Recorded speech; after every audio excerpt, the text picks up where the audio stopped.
Le damos un saludo muy afectuoso. Estamos muy agradecidos al Señor porque usted está ahí alimentándose, bien alimentado. Así que nosotros también estamos muy contentos celebrando esta palabra tan maravillosa que estamos recibiendo. Por aquí nuestro pastor con nosotros.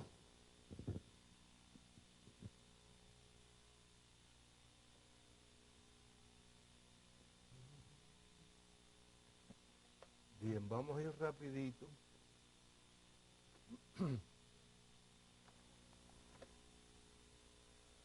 A buscar en Mateo capítulo 5, verso 13.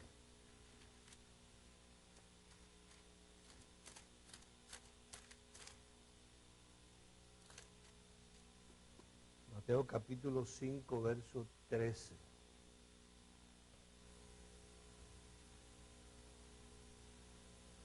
Donde Jesús les está hablando a sus discípulos.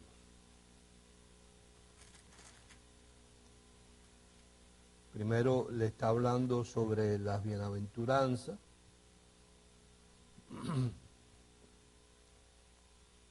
Una de ellas es bienaventurados los de limpio corazón. Y entendemos, está claro eso de que corazón no es corazón el órgano, sino es la conciencia, porque esos verán a Dios en sus cosas. Y en el verso 13 tiene una expresión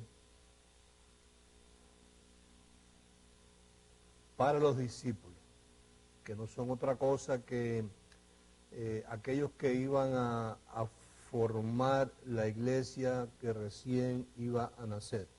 Porque en el momento en que él le está hablando a ellos, la iglesia todavía no existe. Lo que existen son las sinagogas, está todavía en función el pacto de la ley, lo que se está manejando de forma religiosa es eso, guardando los sábados, la visita a la sinagoga.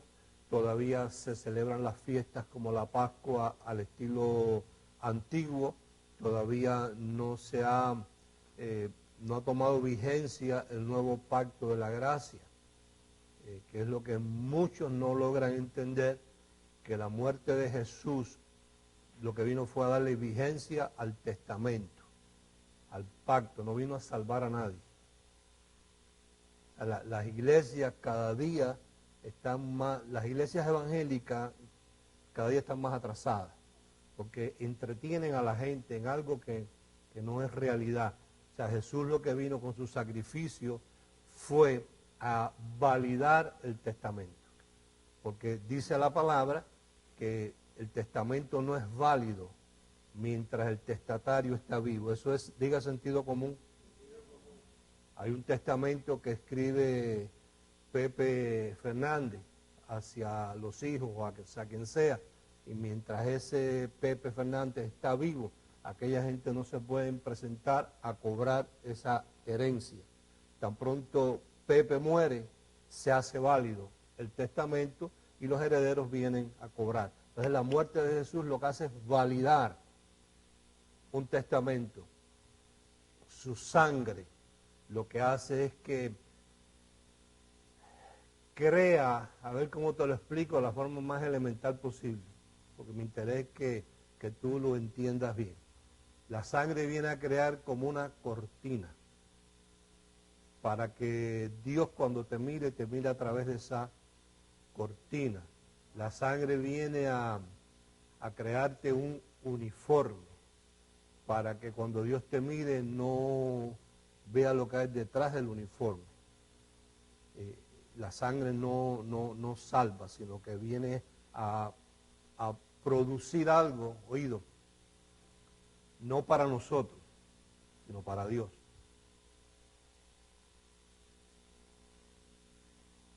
O sea, Dios necesitaba, porque por eso te creó, o sea, tú no fuiste el que te creaste tú mismo, ¿right?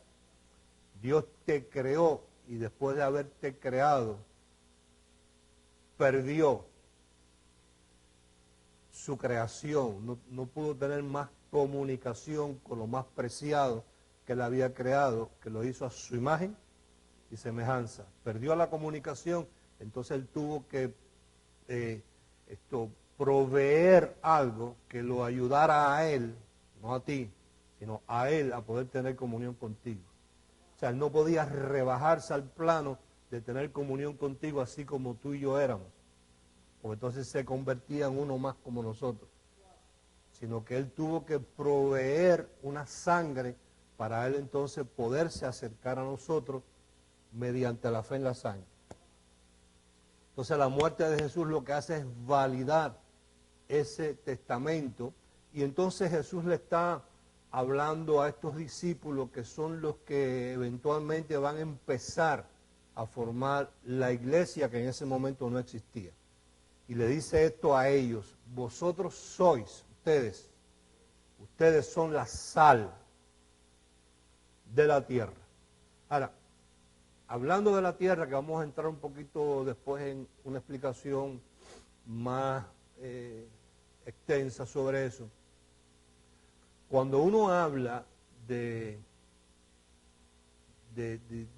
algo, ese algo es equivalente siempre, ese algo, ya sea pequeño, sea grande, sea inmenso, sea pequeñito, siempre es equivalente esa masa, ese cuerpo, ese espacio, a un 100%. Por ejemplo, este lugar aquí, este edificio, totalmente él, completo, es un 100%. Entonces yo pudiera decir, Aldemaro, sepárame la mitad del edificio para los bobos y la mitad para los inteligentes.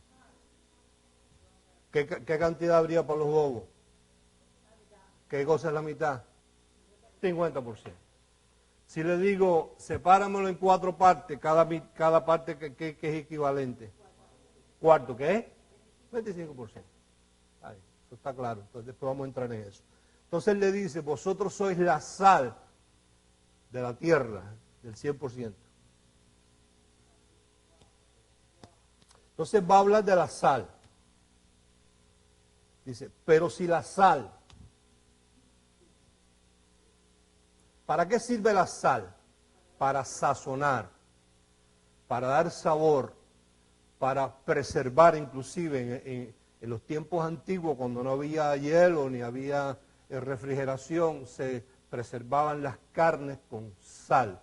Yo recuerdo que en Cuba la gente mataba un cochino y agarraba el cochino, lo metía en unas tinajas de barro y le echaban sal a esa manteca y ahí metían las masas del cochino y eso ahí se curaba. Otros la cogían, le echaban sal, la ponían arriba del fogón de carbón. Tú no, tú eres de aquí, ¿verdad? Tú naciste aquí, tú no sabes de lo que yo te estoy hablando. Ahumadito.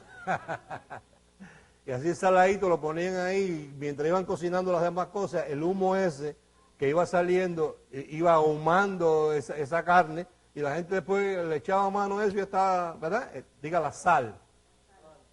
Entonces dice, vosotros sois la sal de la tierra, del 100%. Pero si la sal, fíjate que está hablando ahora de la sal, si la sal se desvaneciere o se hiciere insípida, ¿con qué será salada la sal? O sea, si la sal es la que sala y la sal se hace insípida, no hay nada con qué salar la sal entonces pierde su sentido, pierde su valor, ¿verdad? Entonces dice, no sirve para más nada, sino para ser echada fuera, o sea, botada y hollada por los hombres. Entonces los está comparando a ellos con la sal y le está diciendo qué le pasa a la sal cuando la sal se hace insípida y pierde su valor de salar. No hay nada con qué salarla, porque ella es la que sala.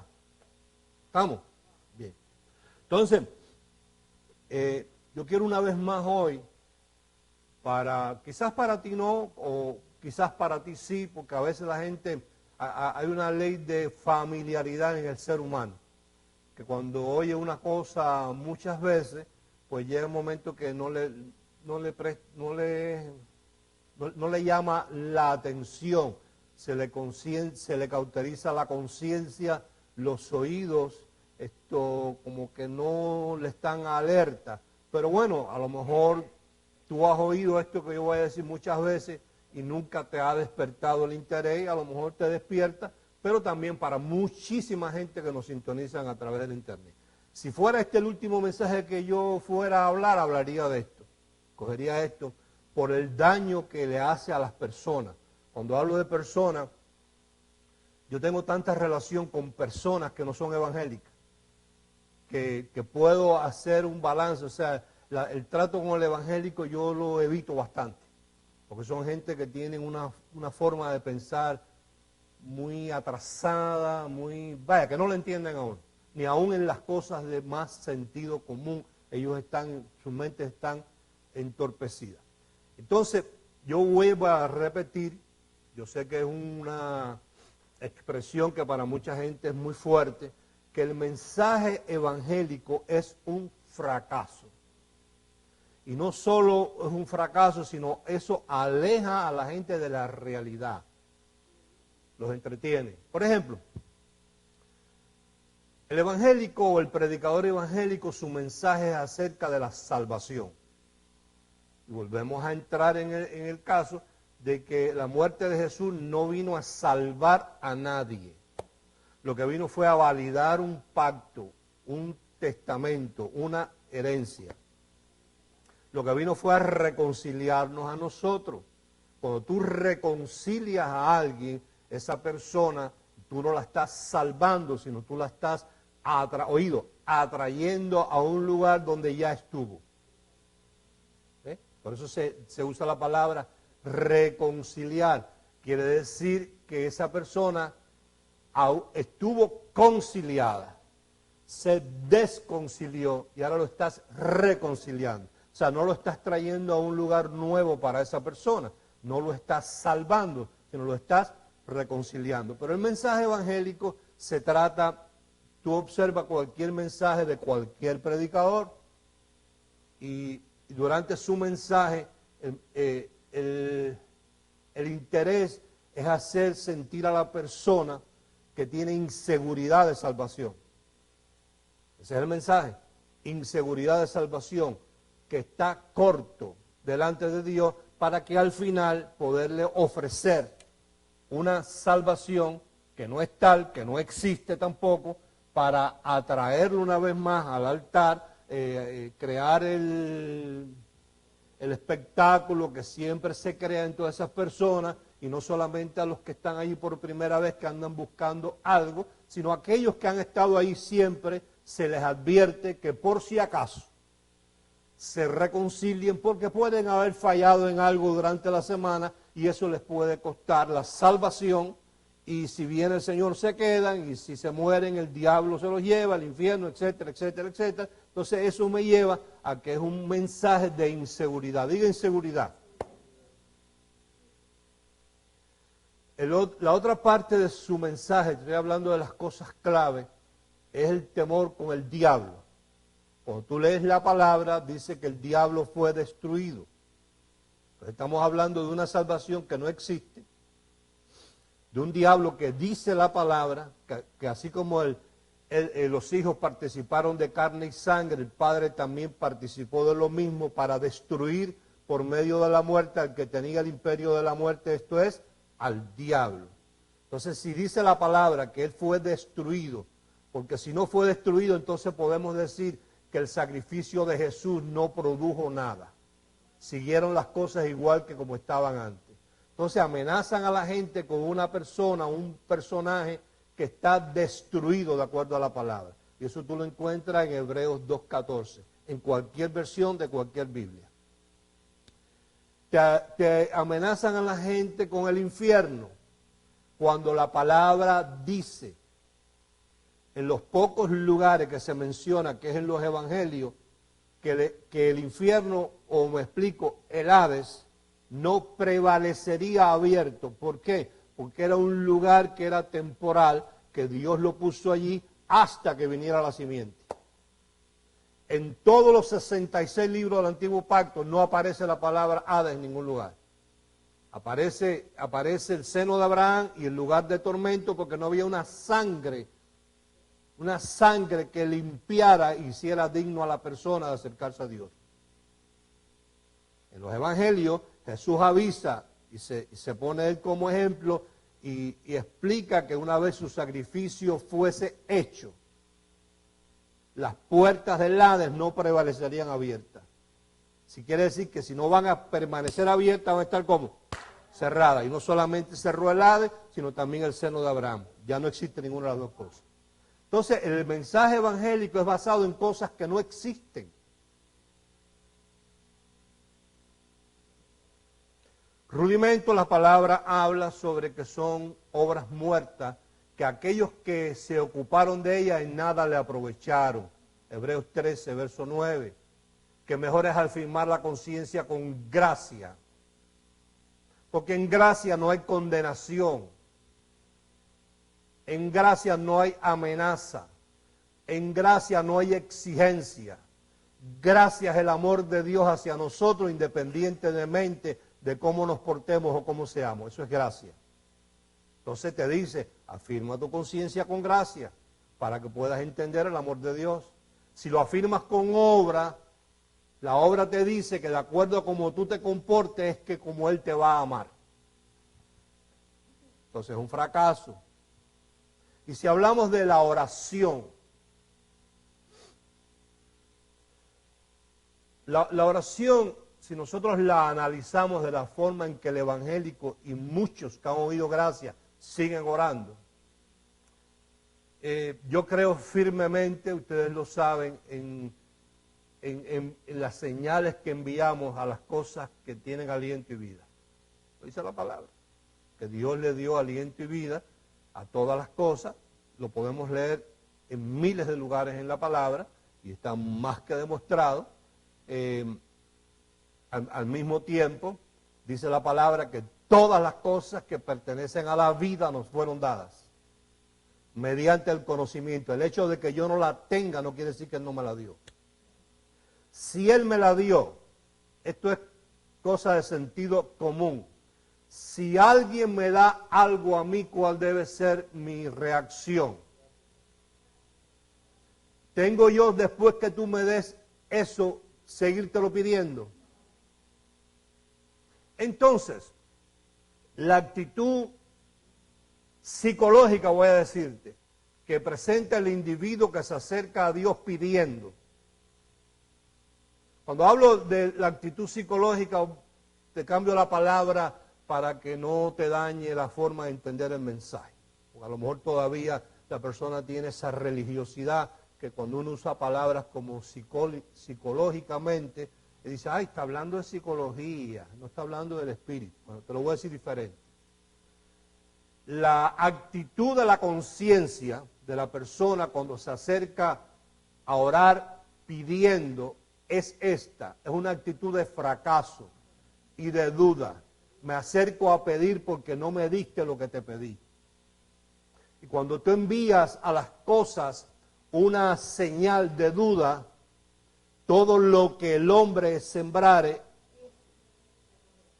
tú no vas a recibir nada porque así como sembraste duda, tú recoges duda y el que duda, nada recibe. Entonces, el tipo de oración evangélica y la de algunos, no voy a decir de ustedes, pero de algunas personas que han estado expuestos a la gracia, sigue siendo el mismo fracaso, pidiéndole a Dios cosas que ya Dios le dio y que no son capaces de tener gratitud por lo que ya le dieron. Ve conmigo a Marcos 4, yo sé que tú te lo sabes de memoria, pero veo que no hay resultados, entonces yo voy a ir ahí otra vez. Marcos 4.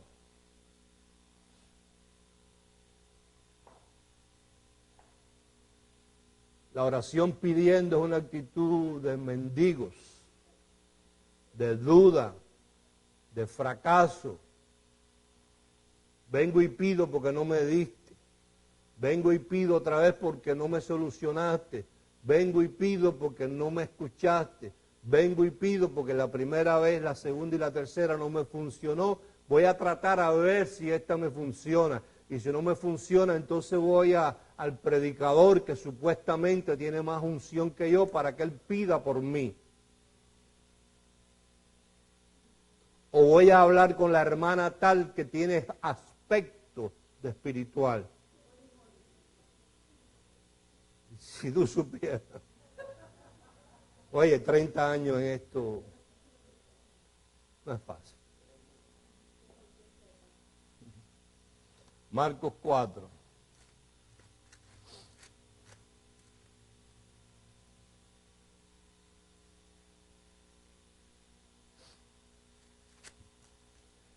Vamos del verso 1.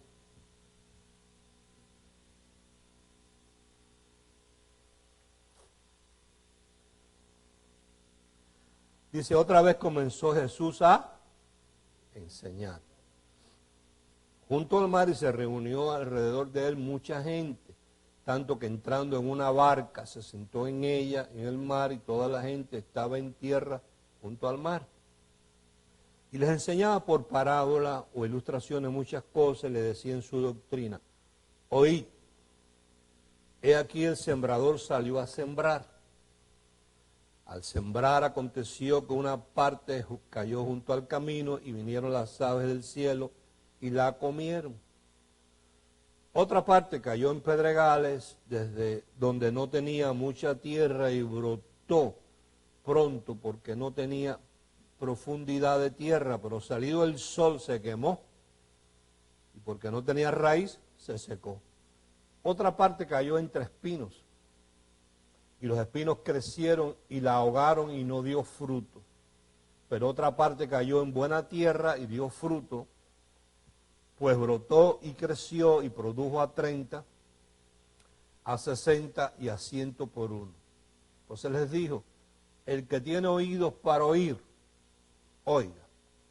Cuando estuvo solo, los que estaban cerca de él, con los 12, le preguntaron sobre la parábola y les dijo, a vosotros os es dado saber el misterio del reino de Dios. Mas a los que están fuera, por parábolas, todas las cosas. Verso 13. La gente dirá, bueno, ¿y qué es esto de la semilla? Y les dijo, ¿no sabéis esta ilustración o esta parábola? ¿Cómo pues entenderéis todas las parábolas? El sembrador es el que siembra, ¿qué? La palabra. Ok. Y estos son los de junto al camino, diga número 1. ¿Te acuerdas que hablamos de la tierra, el compuesto, el 100%? Él la dividió en 4. La dividió en 4. 4, vamos a decir que es una porción grande, es el 100%, la dividió en 4, cada porción es el 25%. En un 25% tiró la misma semilla. Y esta es la reacción de esa parte, de esa finca, o ese espacio. Y estos son los de junto al camino, en quienes se siembra la palabra. ¿Qué se sembró? La palabra. Pero después que la oyen, enseguida, ¿cuándo? Enseguida viene Satanás y quita la palabra que se sembró en sus conciencias. Satanás indica ahí las influencias de los tiempos, los razonamientos, las dudas, la lucha entre creer y hacer la palabra o creer y hacer lo que ya yo estoy acostumbrado. Esa es la mayor lucha que tienen las personas.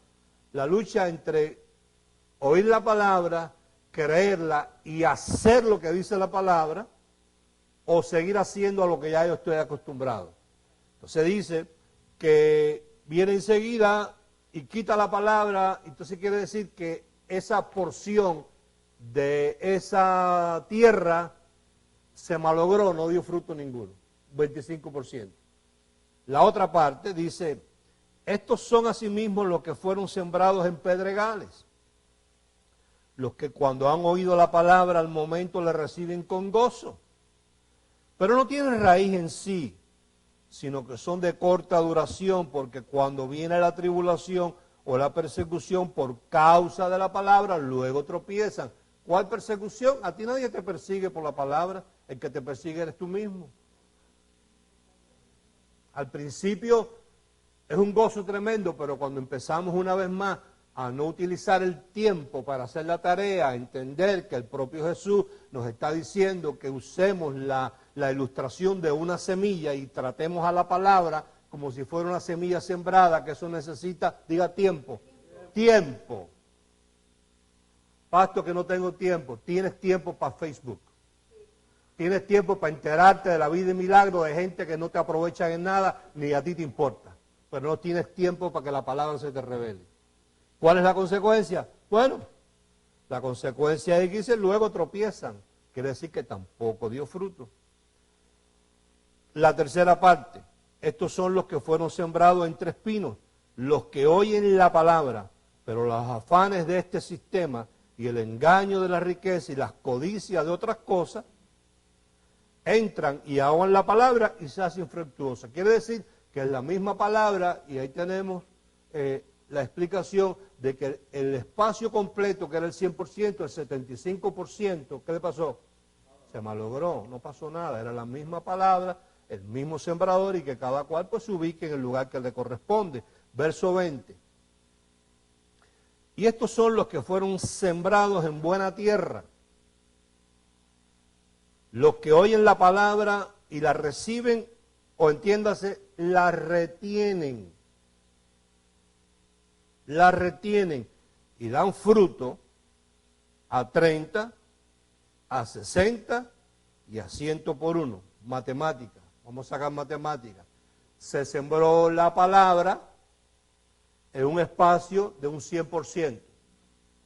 75% se malogró. Era la misma palabra, era el mismo sembrador. La clave estuvo en la actitud, la respuesta de la tierra a esa palabra. No fue la palabra, no fue el sembrador, fue la actitud de la tierra a esa palabra o esa semilla que se sembró. En el otro 25%, hay tres tipos de frutos. Si tú divides 25 entre 3, te da 8.33. Quiere decir que de 25, de 100 personas que oyen, solamente 25 dan fruto. De esos 25, 8.33 dan al 30%. Otro 8.33 al 60 y solamente 8 de cada 100 dan al 100 por uno. Esa es la matemática, y no es matemática mía, es matemática de Marcos 4. Entonces, la semana pasada hablamos, no sé si te hiciste eco de eso, si lo has practicado. Si no, pues empieza a practicarlo, da muy buenos resultados. De que lo que uno no reconoce, se olvida. Ahora, yo quiero hablarte acerca de reconocer, y quiero hablarte acerca de esquema de valores. Tú no puedes valorar todo en el mismo nivel. Hay cosas que no necesitan ni ser valoradas. Lee conmigo Colosenses 4.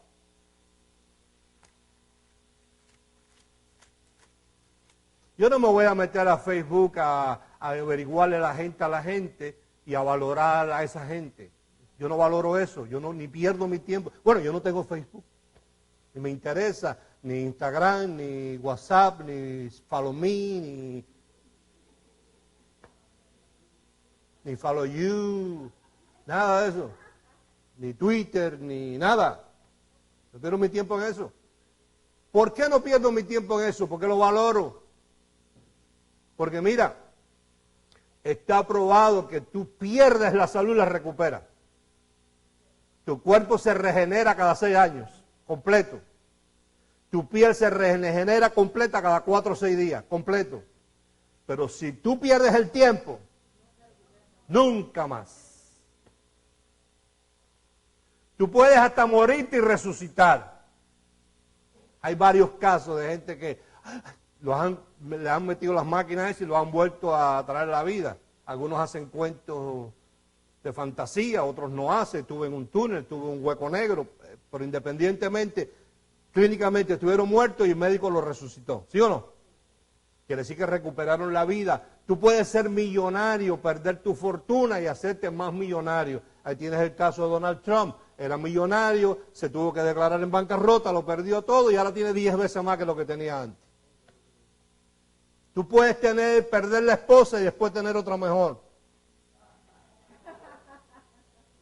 O el marido. Pierdes una casa y más adelante hay con vista al mar.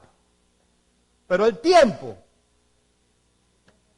Entonces, amado mío, mira lo que dice Colosenses 4. Valora tu tiempo.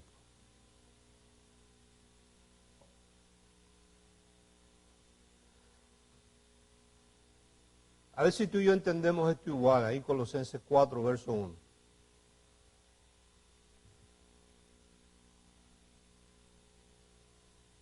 Y sí, es siguiendo el consejo de la palabra, donde Dios dice hacer memoria y celebrar, ¿sí o no? Bueno. Amos, hacer lo que es justo y recto con vuestro siervo, oído, sabiendo que también vosotros tenéis un amo en los cielos. ¿Qué tú ves ahí? Que tú haces lo bueno y lo recto, ¿qué tú recibes? Lo mismo. Es la transmisión que tú mandas, es la recepción que tú recibes. Así te responde la creación, así responde el mundo espiritual. Tú haces lo recto independientemente si aquel a quien tú se lo estás haciendo lo merezca o no. El problema no es el otro, el problema eres tú. Esa es la señal que tú estás enviando al mundo. Yo no tengo que ver con nadie, yo tengo que ver que es conmigo. Oído, mira, perseverar en la oración, oído, velando, ¿qué quiere decir? Vigilante, estando al tanto de qué, en ella, ¿con qué?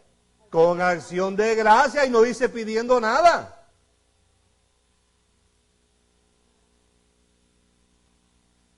Leí una parte de un libro que me regalaron y no me lo regaló un evangélico y el que lo escribió no es un evangélico tampoco. Lo escribió, para mí, uno de los escritores, si no el mejor escritor que ha existido, Napoleón Hill. Es el que escribió el libro Piense y hágase rico, que todos deberían tenerlo, porque ese libro le tomó a ese señor 25 años escribirlo. O sea, no es cualquier libro, no es un librito de Joel Austin que lo escribió copiando a los demás. Es un libro basado en experiencia y de entrevista a los hombres que ya triunfaron. 25 años le tomó escribir el libro. Ahora, oído, este libro que escribió este señor, lo escribió en el año 1939. Y basado en lo que contenía, la esposa no lo dejó que lo publicara. Porque dijo, esto va a ser una ofensa, oído, primero a las iglesias, los evangélicos, segundo a las escuelas y tercero a los padres. Espera que yo me muera y que te mueras tú y que lo impriman. Se murió el hombre, se murió la esposa, a la persona que se lo dejó para que lo publicara, la esposa de ese señor pensaba igual que la esposa de Napoleón y le dijo, no, tú a mí no me vas a meter en esa candela de lo que tú tienes que decir ahí, esto va a ofender las iglesias, las escuelas y a los padres. Espera que yo me muera y lo publicas tú, después se murió él, se murió ella, y entonces publicaron el libro escrito en el año 1939. El hombre, para darle como un toque de interés, de sabrosura, basado en que este país es de raíces protestantes y que cualquiera de estos hombres tiene raíces presbiterianas, metodistas o bautistas, él oyó hablar tanto del diablo y que el diablo esto, que ese es el mensaje de todos los predicadores, todo es el diablo y el diablo y el diablo y el diablo y el diablo. Y el diablo no es otra cosa que engañando a la gente para que lo que ellos deben ser responsables de sus actos, le echen la culpa a otros. Que eso no es otra cosa que una actitud de una naturaleza adámica. Observa la naturaleza adámica.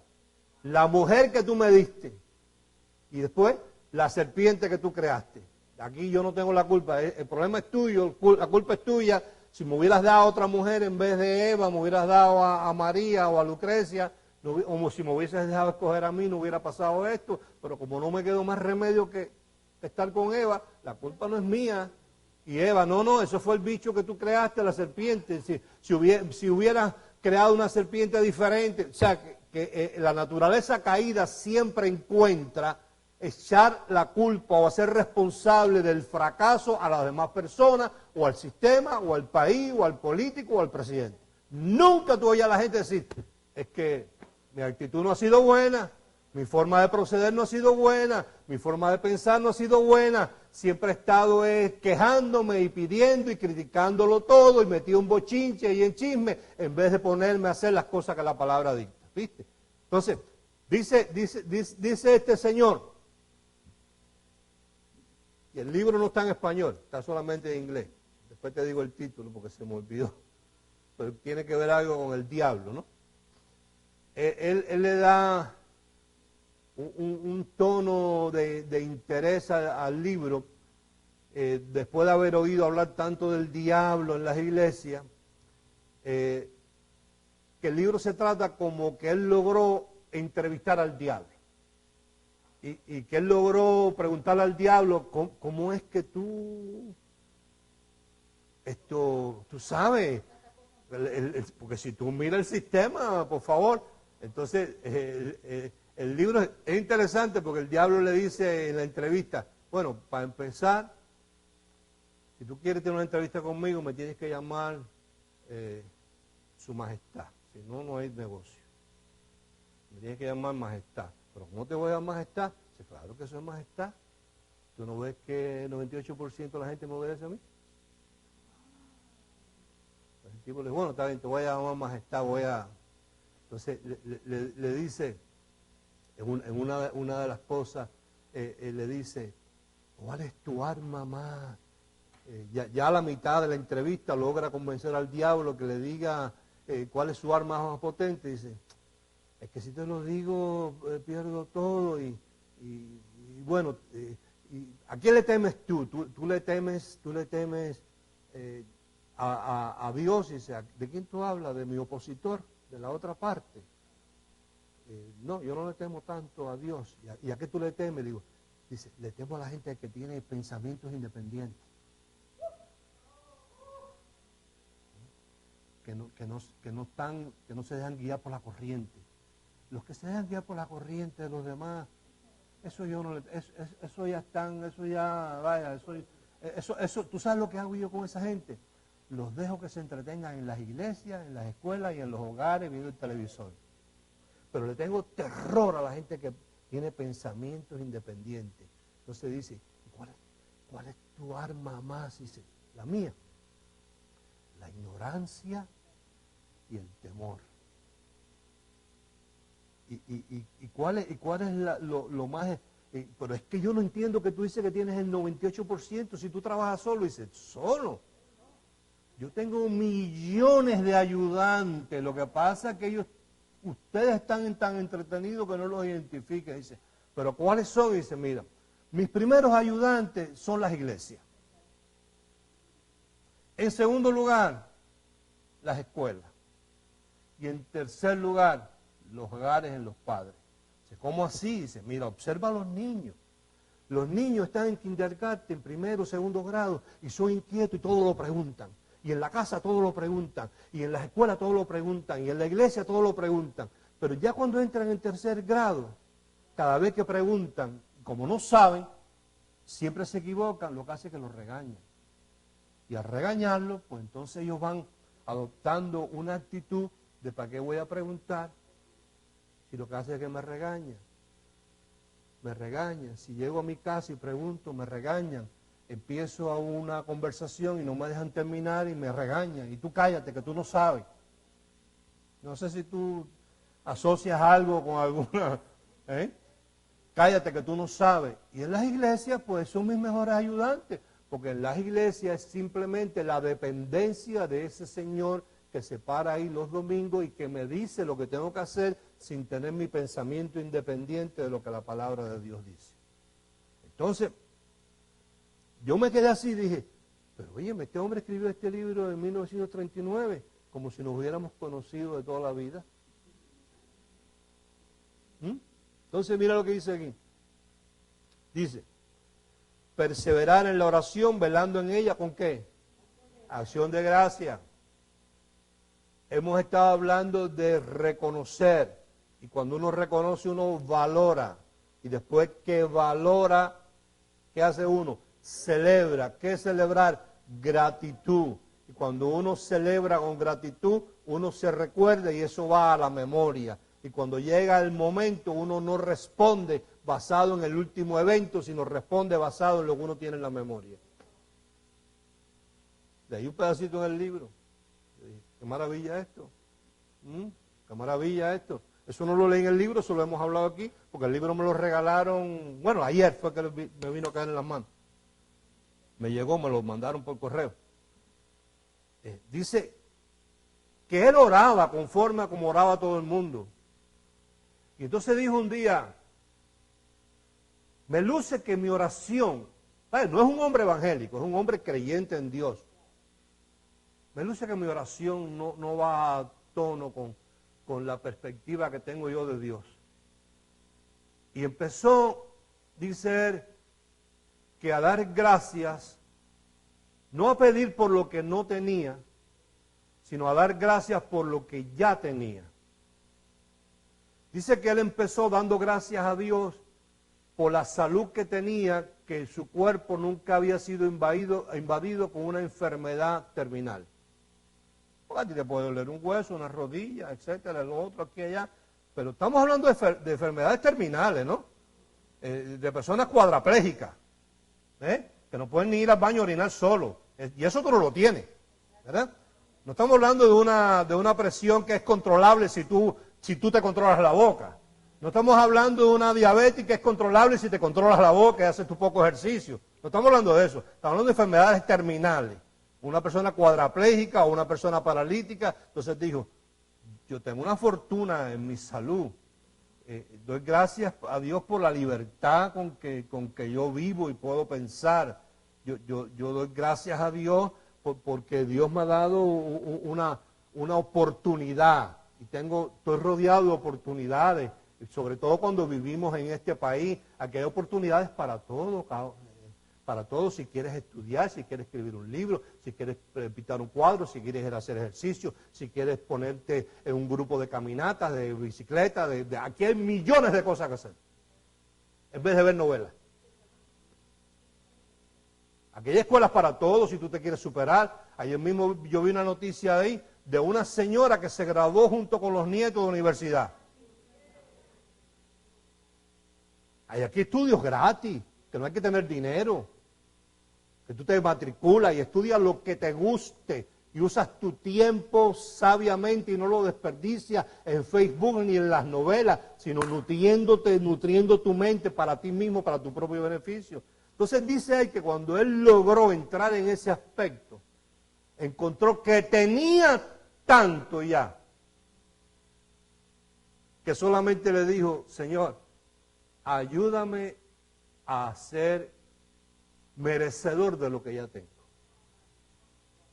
Dice que de ahí en adelante las cosas le empezaron a cambiar de una manera que no hubo manera de parar la cantidad de abundancia que le llegó a su vida hasta convertirse en la clase de persona que llegó a ser este señor. Colosenses 4 otra vez. Fíjate lo que dice aquí.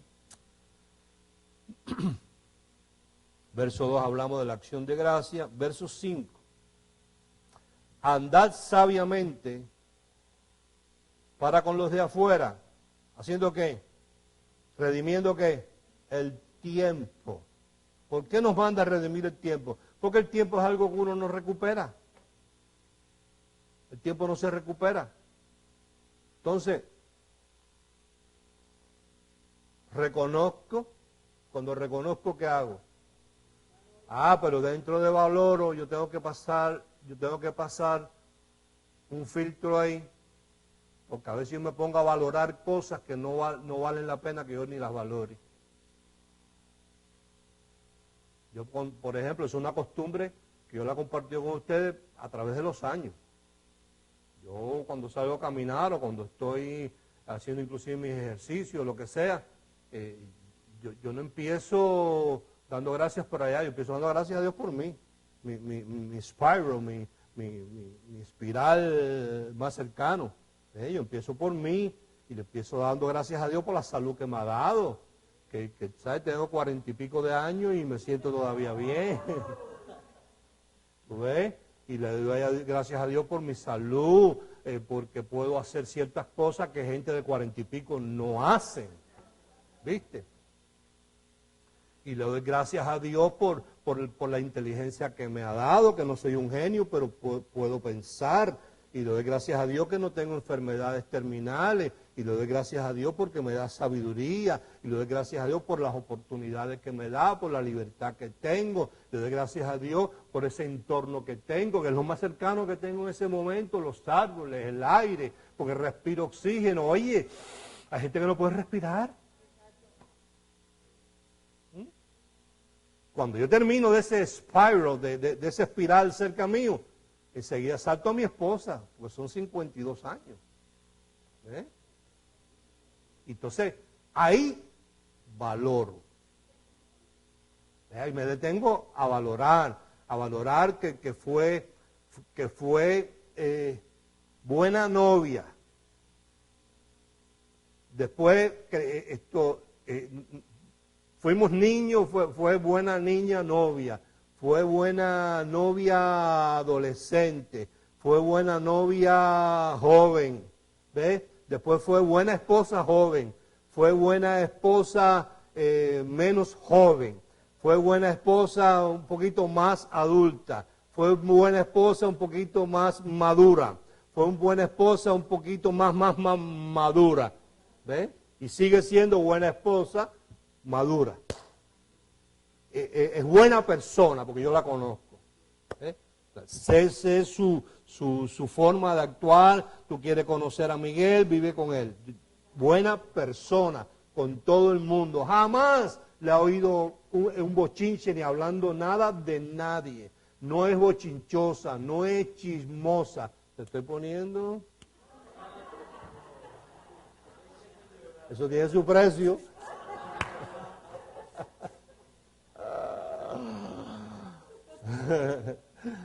Buena madre, buena hija.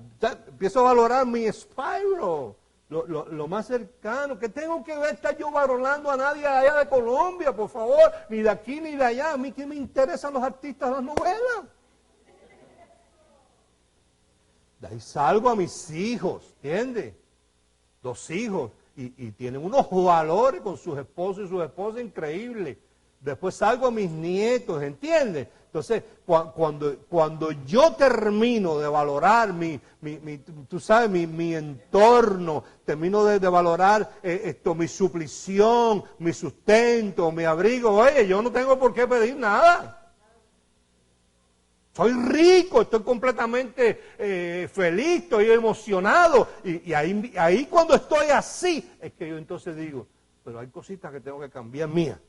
Y aprovecho y las cambio.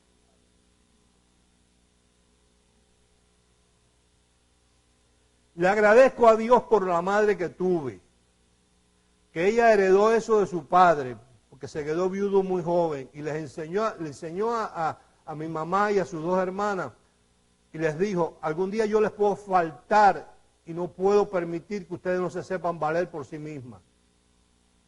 Cuando ellas iban a comprar ropa, él no las llevaba adentro de la tienda, les daba el dinero, decía, entren ustedes y compren a su gusto. Y después, claro, él chequeaba. Él no iba a permitir que en aquella época se pusieran un vestido de estilo Libertad Lamarque, ni de esas cosas, pero chequeaba. Las enseñó a ser gente, las enseñó a pensar, las enseñó a valerse. Pero esa costumbre que uno ve constantemente en las casas, que los muchachos empiezan a hablar y los padres no dejan terminar lo que están hablando, eso es malísimo. Déjalo que se expresen. Oído, ¿tú sabes lo que es criar? Criar es que ya tú no eres tú, te tienes que sentar a criar. Y si tienes hembra, tú eres la responsable de enseñarla a cocinar. No esperar que se case y empezar $20,000 de cabeza con el marido que tenga.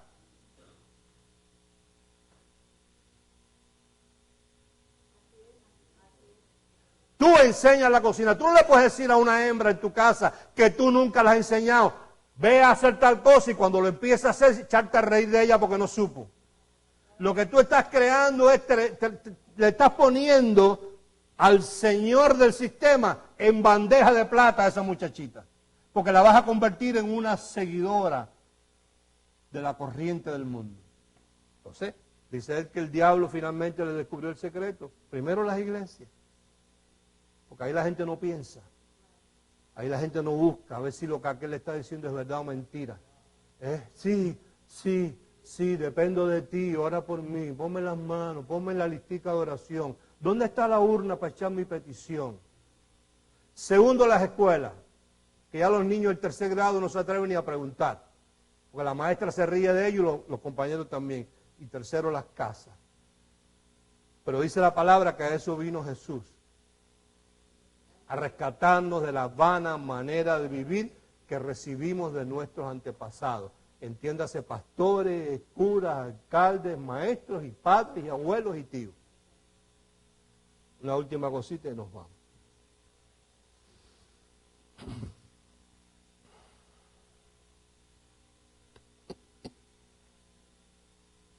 Filipenses.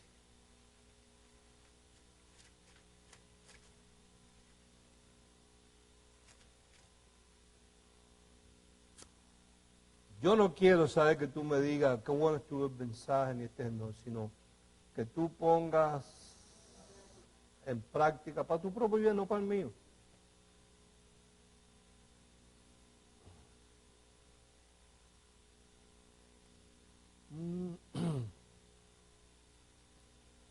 Ya te digo, espérate, que se me voló aquí con el viento.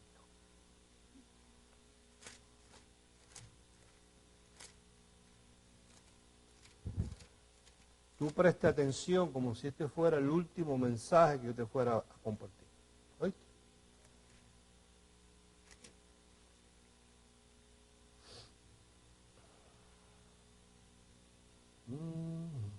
¿Qué te dije de qué? Filipenses.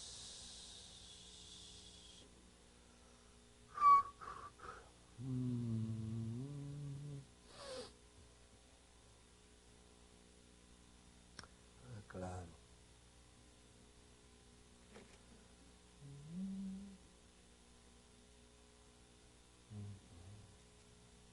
Ok, Filipenses 4. 4.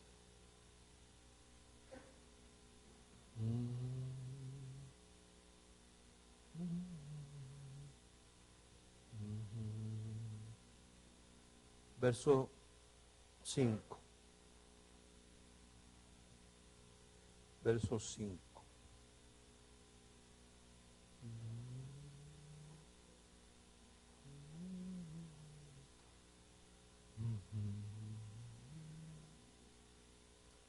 Dice, mi gentileza o vuestra gentileza sea conocida de todos los hombres.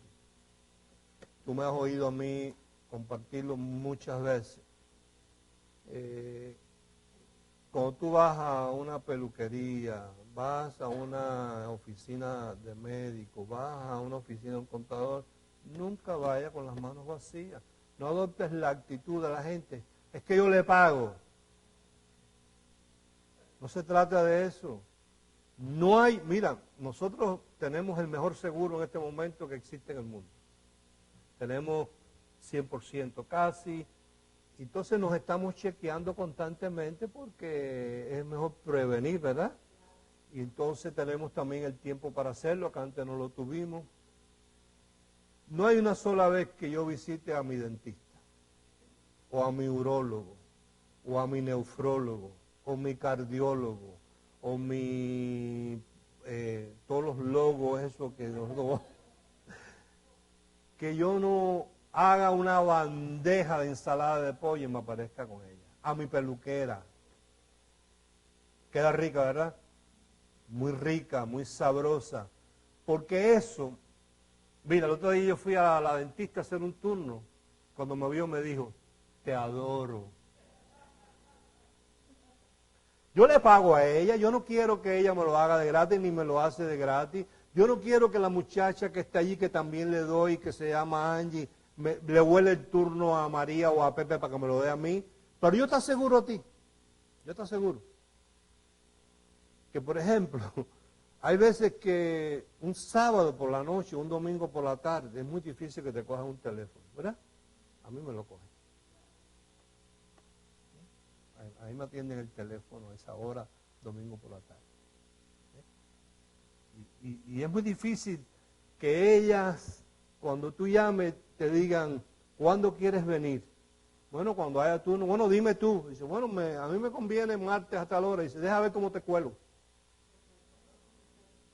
Deja ver cómo te cuelo quiere decir que los médicos, cuando te dicen a las 12, lo mismo te atienden a las 12. Por ejemplo, yo cuando voy a un médico voy con todo el tiempo del mundo. Yo no voy apurado. Para empezar, el que va a apurar cuando le sacan la sangre, lo que le sale por ahí es veneno.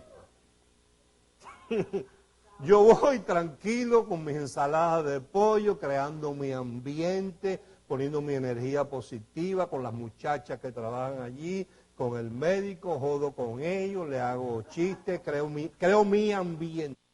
Y yo recibo el mismo ambiente. Entonces, ¿cuándo quieres venir? Bueno, yo quisiera ir el martes. Déjame ver cómo te acomodo aquí. Te acomodo quiere decir que a lo mejor está lleno, pero... Entonces, ¿lo dice acaso la palabra? Pero claro, dice que mi gentileza sea conocida de todos los hombres. La actitud de la mayoría de la gente, ¿sabe cuál es? Yo no tengo que llevar nada, si yo les pago. Pues tú eres del 98%. Yo soy del 2%. Ah, es que yo no voy a dejar que me cojan de bobo si yo pago. Ah, esa es tu actitud. Esa es tu actitud. Yo pienso que yo siembro cariño, cosecho ¿qué? Dice, vuestra gentileza sea conocida de todos los hombres. El Señor está cerca. Y no que va a venir, sino que está cerca ahí. Por nada. ¿Qué? Por nada. Por nada yo estaré ¿qué? Afanoso. ¿Por qué no tengo que estar afanoso? Si no sean conocidas mis peticiones delante de Dios, oración y ruego, con acción de ¿qué? De gracia. Entonces yo no tengo que estar afanoso. ¿Tú sabes cuando yo me pongo afanoso? Cuando yo voy a pedir.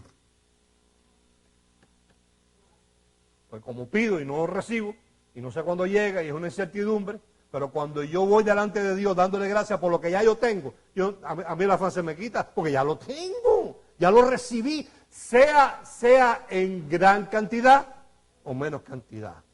Mi entorno, mi trabajo, las oportunidades que tengo. Si no tengo trabajo en esto, voy a buscar en otra área y hay estudios para prepararme. No pierdo mi tiempo, valoro las cosas, a ver si tiene valor el que yo me esté ocupando mi tiempo en esta cosa o en aquella. O en leer un buen libro, o en ir a coger un curso de algo. Superarme en algo porque es para mí mismo. Así que dice, y la paz de Dios a consecuencia de esto. Lo más grande que tú no puedes perder, la paz. Y la paz de Dios que ¿qué? Que sobrepasa todo entendimiento, que guardará vuestros corazones y ¿qué más? Vuestros ¿qué? Pensamientos. ¿Acaso no hemos aprendido que el pensamiento es una energía que tú envías? Que es una transmisión y así como tú transmites, tú recibes. ¿Y acaso no hemos aprendido que así como el hombre piensa en su mente, ¿qué? El tal es. Entonces, si yo logro que mis pensamientos estén guardados en la unción que está en Jesús, por lo demás, hermanos, todo lo que es verdadero, lo honesto, lo justo, lo puro, lo amable, todo lo que es buen nombre, si hay virtud alguna, si no la hay, no. Si algo digno de alabanza, en esto, pensad. Entonces, valora tus pensamientos. Cuando tú estés pensando, valora y di, esto tiene alabanza, tiene virtud, es amable, es puro, es correcto. No, entonces, ¿qué carajo hago yo pensando en esto?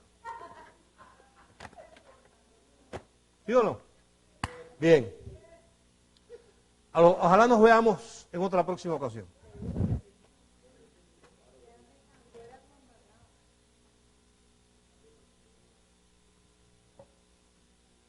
La canasta, no sé dónde está la canasta, yo hice la parte que me correspondía.